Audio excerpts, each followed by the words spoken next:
Hello and welcome again to the Writer Review. This is Erika Writer, and this week we're going to be taking a look back at the 2000 romantic sports drama titled Love and Basketball.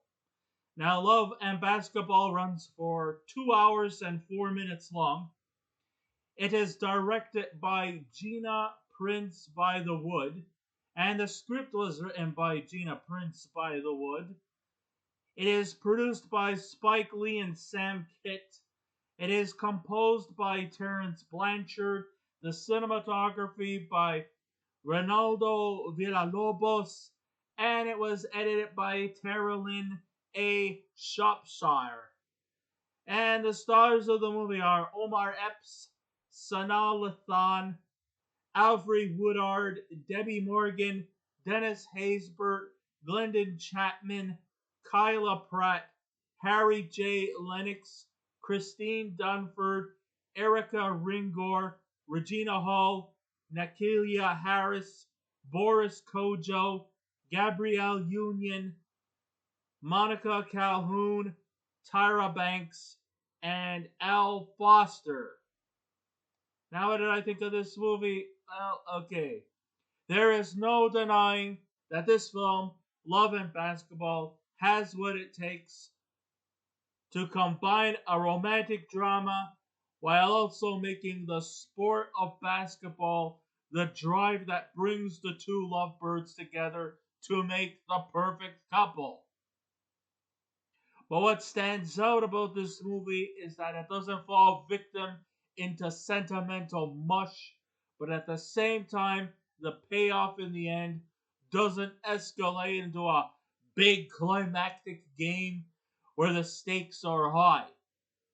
It's a simple tale of two young African Americans who find love for each other while dedicating their lives to the sport they are most passionate about. So what I'm saying here is that we have these two couples who seem to have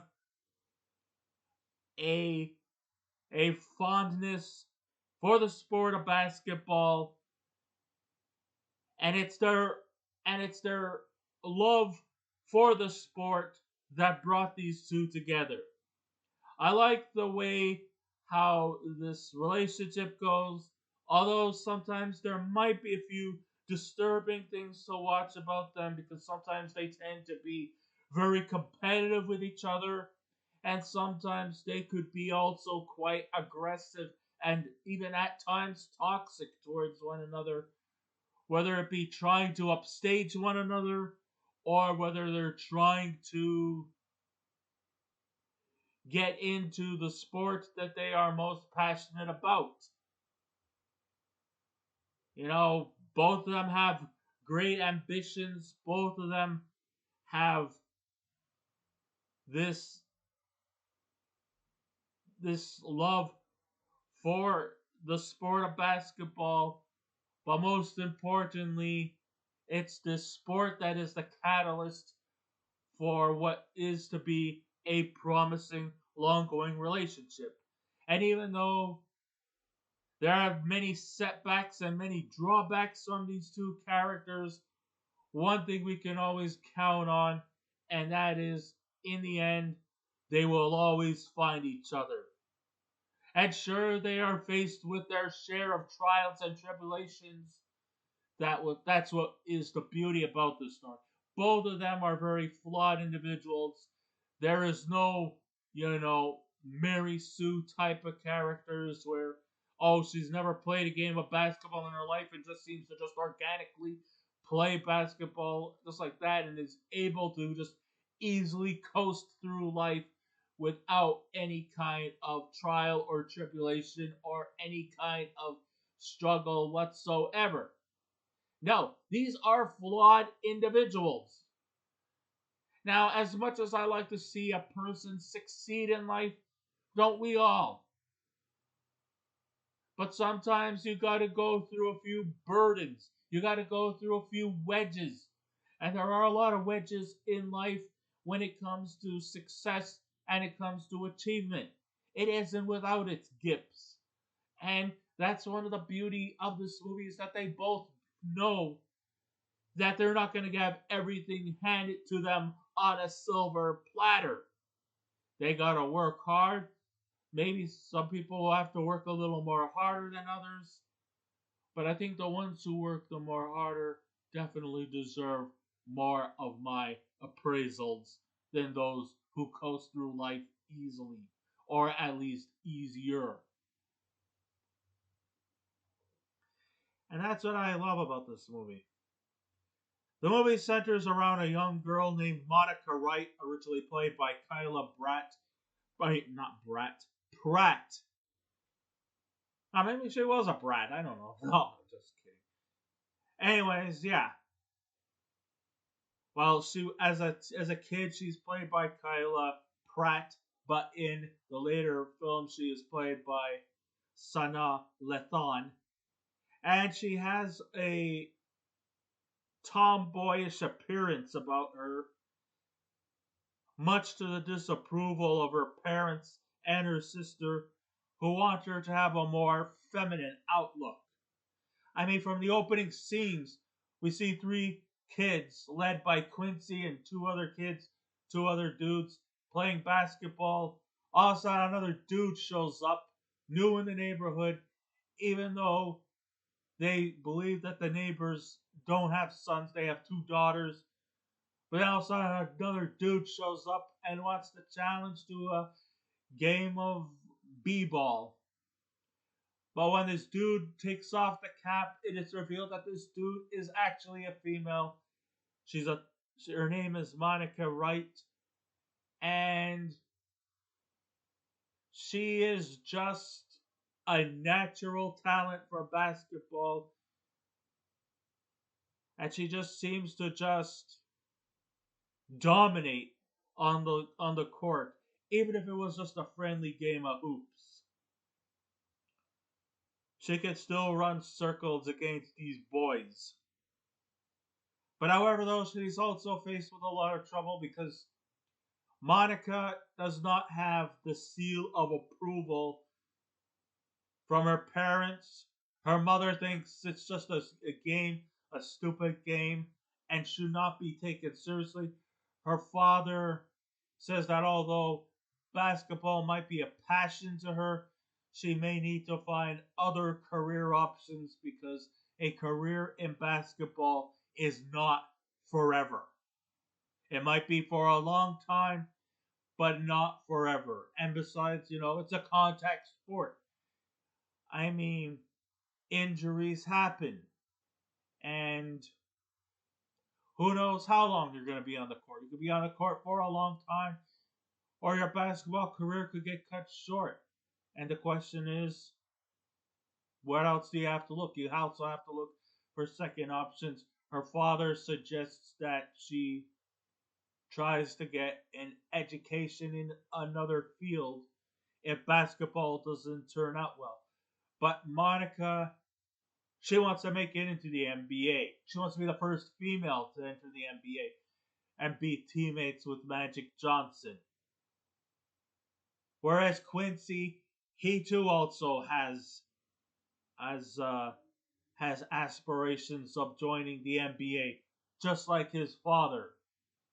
Even though his father is a decorated athlete, he of course eventually wound up playing for one of the more inferior teams in the NBA back in the 80s. Of course, we're talking about the LA Clippers. But her parents kind of dismisses her, and instead she would rather be shooting hoops with the boys instead of going window shopping. Her family settled in Los Angeles, a trendy neighborhood. She becomes next door to an NBA star named Zeke McCall, played by Dennis Haysbert, who has a son named Quincy, who was originally played by Glenn Chatman in the early scenes, but then later would be played by Omar Epps. And we see the movie placed into four quarters. since basketball is in 4 quarters, they divide things up. We start with the first quarter, which was when they first meet. They have a little game. He roughs her up. He pushes her in the grass. She sees a big nasty scar. But instead of, crying about it or telling this fucker she doesn't want to see him anymore, no, instead she takes the wound and treats it like it was a battle scar, like a purple heart, like a badge of honor, instead of taking it personally. Whereas Quincy, of course, he loves to be just like his father. Except the fact is that his father also seems to be hiding deep secrets. I mean, number one, he may probably have a few more years left of his basketball career, but instead he's leading a bit of a double life too. You see, apparently Zeke has not always been true and faithful to his family, even though he kind of spreads positive messages towards his son. He still abides by the do as I say, not as I do moniker, as it would be later revealed.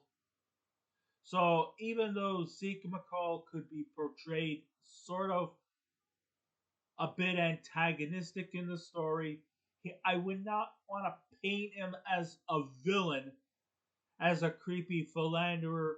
He still wants to spread the message of morality towards his son Quincy by, telling him to further his education.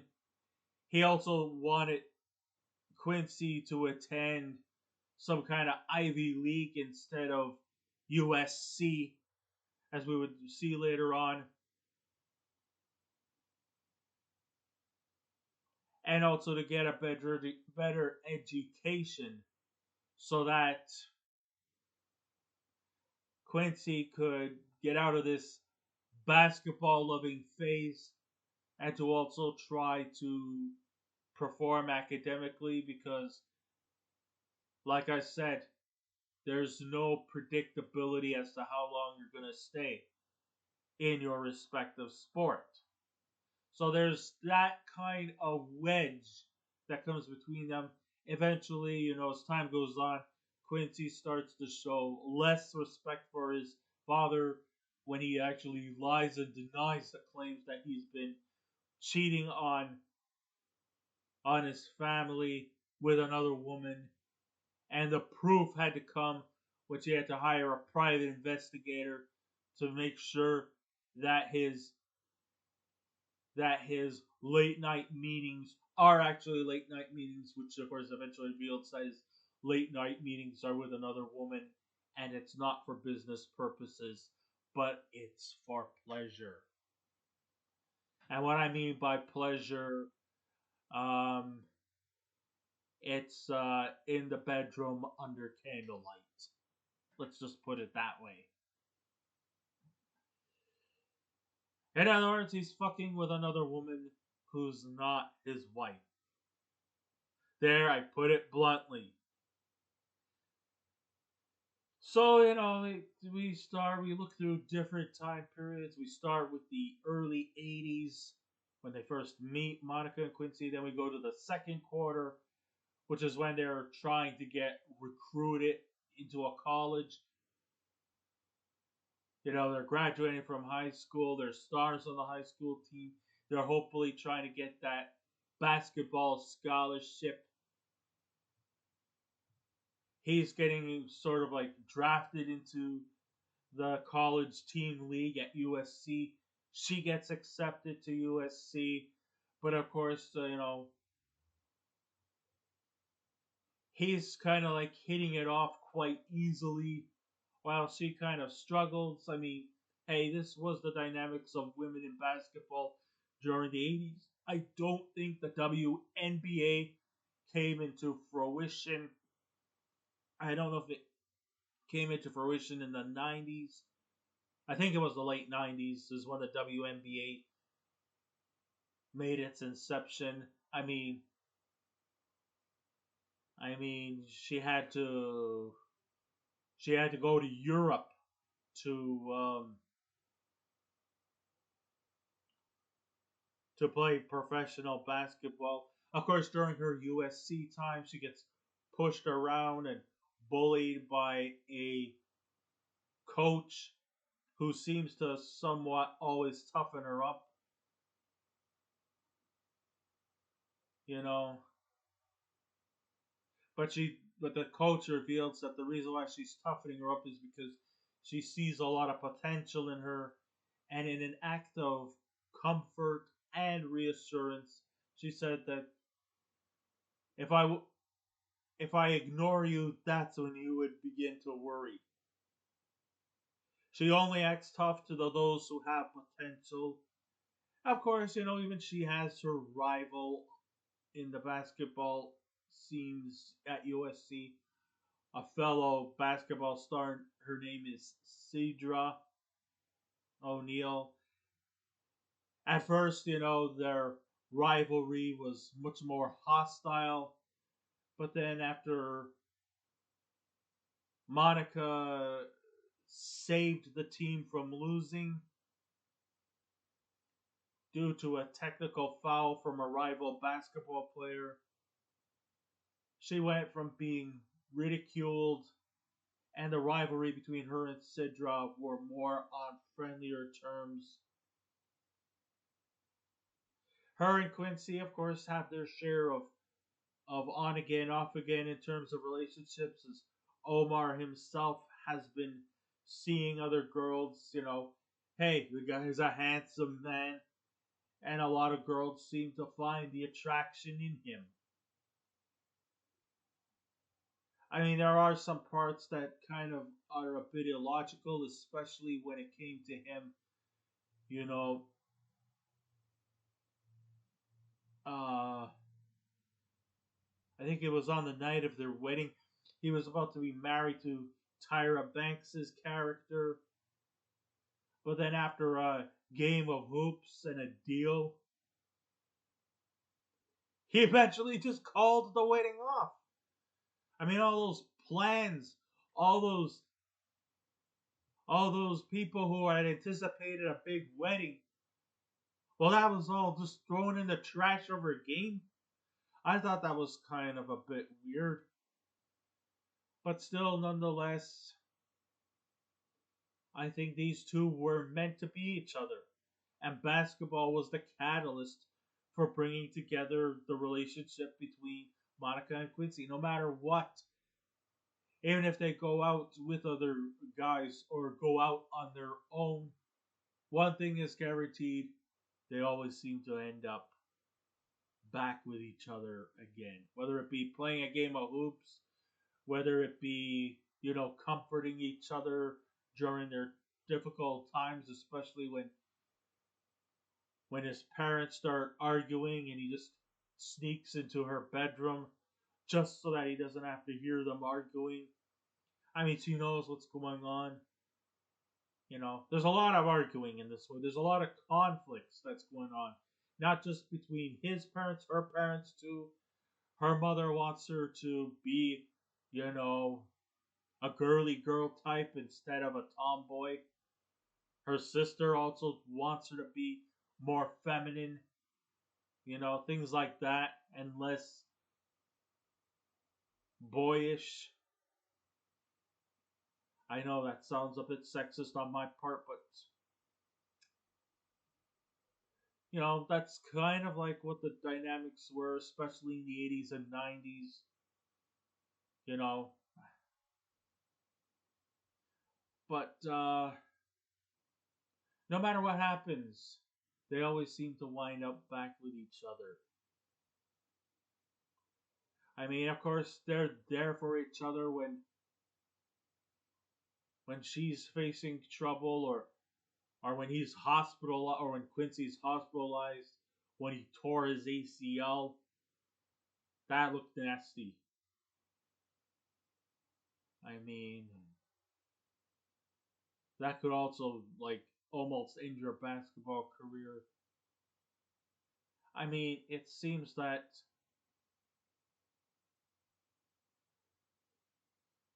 there are times when they have a great fondness for each other, and then there are times when they try to usurp one another, or how she could get away with certain things, or how he could get away with certain things when he plays basketball. When he's a little bit rough or showboats, that's okay with him. When she does it, it's not okay.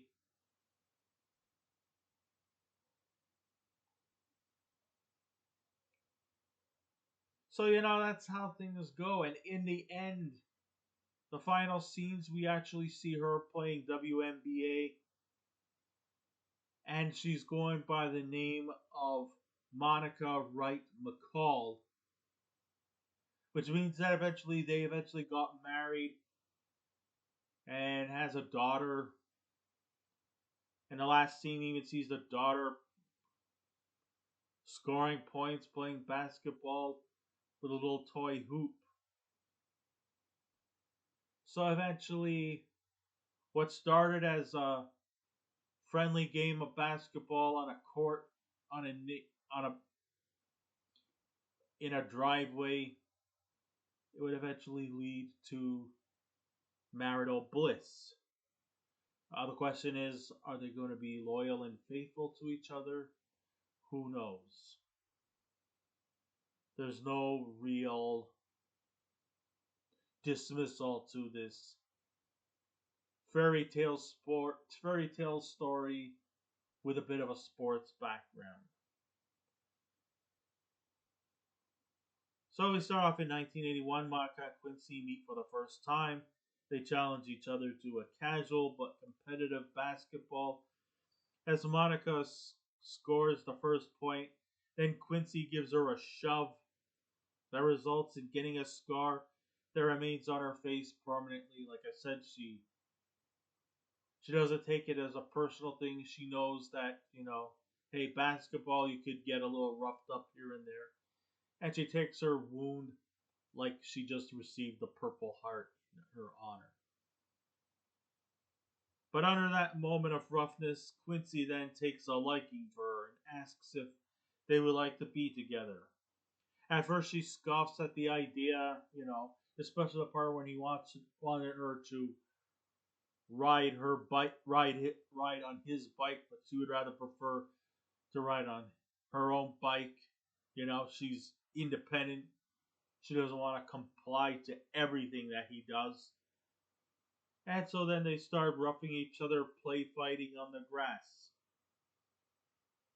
But then quickly takes into consideration on account that she has no interest in flowers and that she can ride her own bike to school.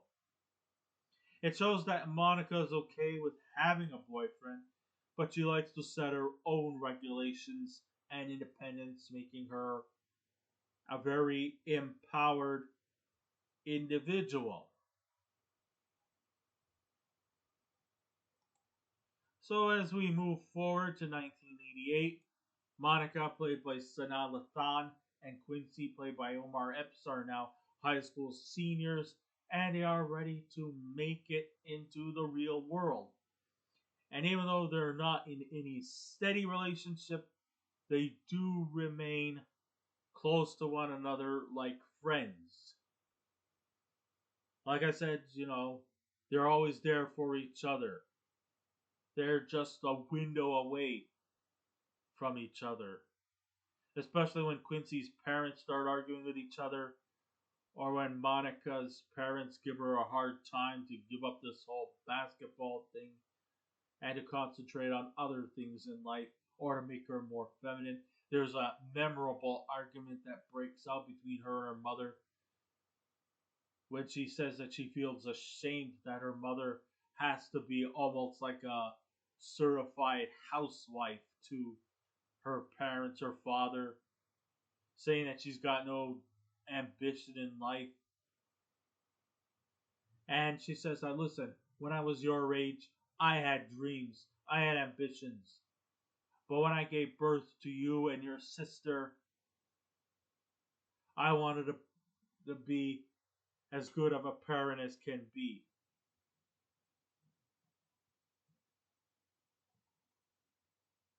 When Quincy's father, Zeke, and his mother Nona, played by Debbi Morgan, get into a liquid quarrel. Quincy seeks comfort by retreating to her house and sleeping on the floor. When she finally acquiesces to her mother and sister's advice to fix her hair, Monica goes out on a blind date. At the dance, along with her date, Quincy is there too, while they're dancing with their dates. They can't stop looking at each other, indicating their attraction for one another. It's like everywhere she goes, he goes. It's like a twist of irony. They both enroll at USC and have become big stars on their respective basketball teams. However, Monica is given a bit of an unfair penalization for a certain type of roughness that's frowned upon by the women's team, but is somehow celebrated on the men's. You know, Monica might be a great star in her own right, but she also has a bit of a temper, and she always continues to have a bit of a attitude, chip on her shoulder, that she thinks that she could just get away with doing the things that she could do on the team on her team. But unfortunately, when women rough things up on the basketball field on her team, it's a no-no. But guys can practically get away with doing a little more roughshod activity. And of course, she's given a lot of shit from her coach, almost acting more closer to a drill sergeant. But then also realizes that she's got a lot of fondness for Monica and just wants to set her straight. The romance has its on again, off again moments like most steady relationships have, but they eventually become pros. While Quincy remains in America, Monica has to compete in Spain because the WNBA do not form like until maybe 96 or 97. And apparently, because of her having to go all the way to Spain, she eventually starts losing her interest in basketball because the phone bill is fucking high. Calling all the way from Los Angeles to Spain, that's quite a bill.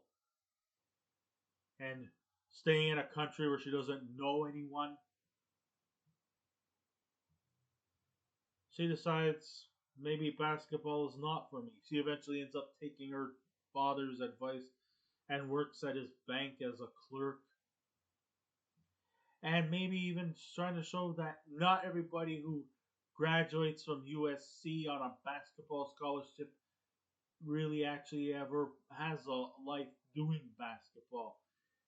I mean, when one of the teammates on her team ends up, pregnant, she eventually had no choice but to drop out of university and eventually now ends up working at a bookstore to make ends meet.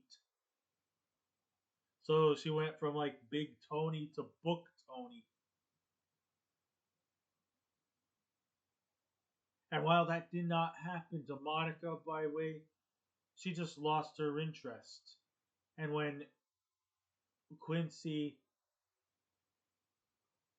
had to be on the shelf from a torn ACL that could take months to recuperate, he also starts to reconsider basketball as being the be all to end all to him. And maybe reconsidering his father's advice by getting a decent education because basketball isn't forever. I mean, apparently, age will take its toll, and it might be good for somebody when you're young, but when you reach a certain age, it's going to take its toll on you. So it's not forever. I mean, once you retire, you have to look for other options. The sport or the romance is really not what makes this movie truly stand out. What stands out is that it's directed by a newbie by the name of Gina, Prince-Bythewood, and is of course produced by the veteran director Spike Lee.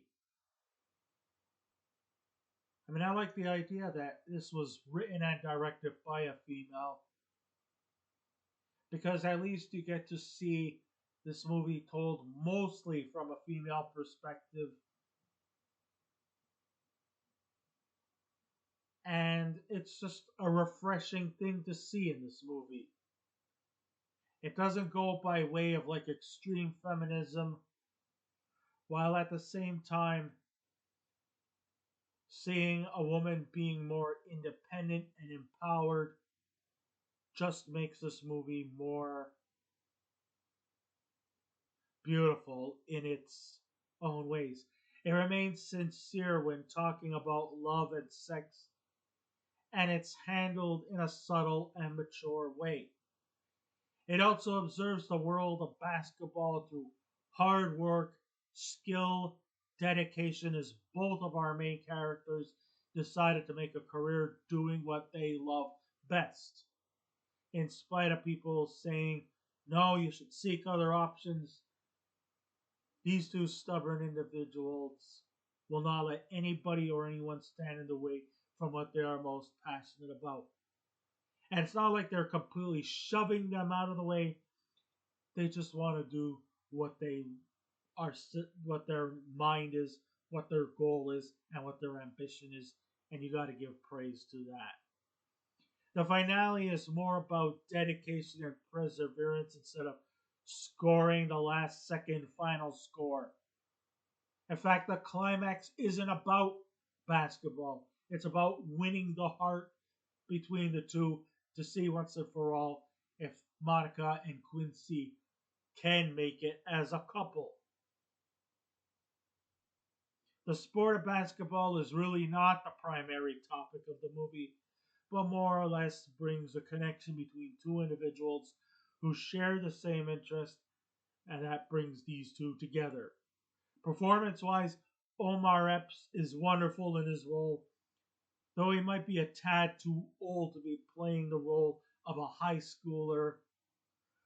But the real star here is Sanaa Lathan as Monica, who combines a certain level of tomboy integrity while still in touch with her feminine side. She has some memorable scenes with her mother, played by Alfre Woodard, who supports the decisions she makes in life while trying to understand her feminist ways. Epps has interesting scenes with his parents as well. First, his father retires from the NBA, then gets tangled up in a fraternity suit, which apparently Quincy eventually starts losing his admiration for his father because he lied to him and has been dishonest with his family.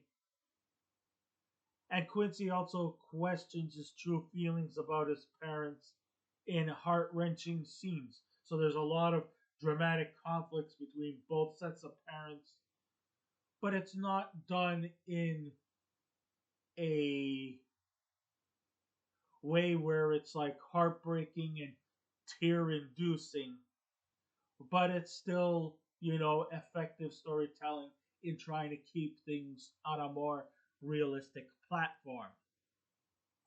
And though the story could have been much tighter in its delivery, Love and Basketball has more of an emotional attraction that defies the cliches we get in most sports themed movies.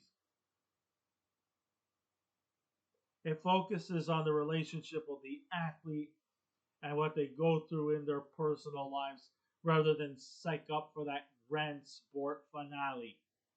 In the end, we hope the best from each character, and even though sometimes they might come across as being a bit toxic towards one another, there is still a lot of great dealing of fondness and a lot of mutual admiration both characters possess from each other. And if I was to give this movie a scale out of 10, I would give Love and Basketball from the year 2000. I guess I would give it an 8 out of 10. So I guess this ends my writer review. Thank you all for listening in. If you wish to subscribe to my YouTube channel, please feel free to do so. If you wish to leave a comment, go right ahead. But just remember the 3 simple rules. Be kind, be courteous, and please refrain from any rude comments. And I'll be back again with another movie review. So until next time, this is Erika Rider saying, keep watching those movies, and I'll see you around. Goodbye.